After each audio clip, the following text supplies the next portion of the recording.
हमें दूसरों से अक्सर एक शिकायत होती है कि फ़लाँ इंसान की वजह से हमारा फ़लाँ काम रह गया, फ़लाँ इंसान ने हमारा मिसयूज़ किया, फ़लाँ इंसान की वजह से हमारा टाइम वेस्ट हो गया। उस टाइम के अंदर हमने फ़लाँ काम करना था, हम उस शख्स के साथ चले गए तो हमारा फ़लाँ काम रह गया।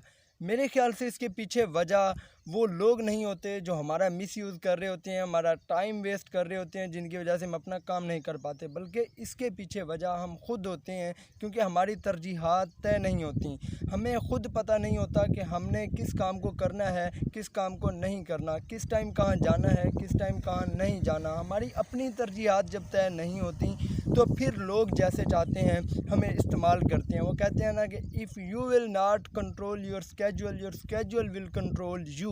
जब हम खुद को खुद कंट्रोल करके नहीं चलाएंगे तो फिर लोग हमें कंट्रोल करके चलाएंगे, और फिर जब लोग हमें कंट्रोल करके चलाएंगे तो वो अपनी मर्ज़ी के मुताबिक चलाएंगे और हमें वेस्ट करेंगे। Thank you so much. अल्लाह हाफ़िज़।